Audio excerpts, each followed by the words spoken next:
As the saga of The Handmaid's Tale unfolds, life in Gilead continues to drive Aunt Lydia, and Dowd, and Janine, Madeline Brewer, back together.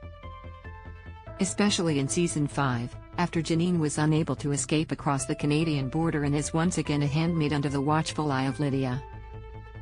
While the two characters have always had a fraught mother-daughter dynamic, they find themselves needing each other now more than ever as Janine recovers from Esther's, Mckenna Grace, attempted poisoning and Lydia's concern over the way the handmaids are being treated by their commanders.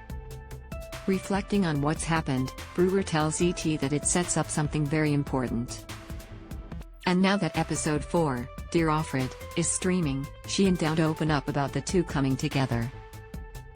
Warning: spoilers for the first 4 episodes of Season 5. Formerly a commander's wife, Esther's ranks have been downgraded with the young bride now a handmaid alongside Janine, who was asked by Lydia to help train her. Janine is the only one who knows where Esther came from and who she is and what she's experienced outside of coming to the Red Center, Brewer says, explaining that there are elements of Esther's past and history that Janine identifies with and empathizes with. She adds that Janine sees her as a little baby bird with a broken wing, and in reality, Esther is like a velociraptor. That said, Esther turns against Janine by poisoning her with the similar chocolate treats that Esther's new commander tried to force her to eat earlier, during a humiliating moment for the young handmaid. The attempt on Janine's life deals a great blow to Lydia, who has, time and time again, come to Janine's aid.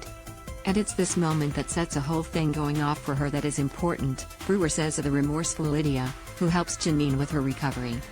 Aunt Lydia, for all of these seasons now, pretty much has operated with the idea that this is God's will and we're enforcing God's will and this will help these girls. As she reflects on what's happened to both Janine and Esther, as well as the way other handmaids are being treated, it just gets to a point for Aunt Lydia where she can no longer operate under that delusion, Brewer says. And it takes Janine, who has been through so much, quite literally yelling in her face that Lydia realizes something needs to be done, and that sort of stirs Aunt Lydia into action in a way that we've not seen her. What started as, "Alright, I gotta look after her, it's my duty now," gradually turned into, "My goodness, I love this child, she's my own." And that changes everything, Dowd says of Lydia's feelings for Janine. What she's realizing, of course, is there are pious men who want power and are very happy to have it, who want wealth, who want control over women, the actress continues. And I think now she's opening her eyes. And she's starting to see what's really going on rather than choosing to keep the blinders on. As a result, Lydia tells Commander Joseph Lawrence, Bradley Whitford, that the handmaid system, as it currently stands, must be reformed. A new protocol to prevent such harmful events from happening in the future, she says, suggesting that the women remain under the aunt's care at the Red Center, and that the commanders and wives only visit when it's time to perform the ceremony. Unsurprisingly, Lawrence pushes back on the idea that the handmaids would no longer be stationed at their respective homes, and tells Lydia it's not changing, not now. Undeterred, Lydia later turns to Janine and tries to recruit her help with caring for the handmaids. "I want to do things differently," she says. "We can shepherd these girls together."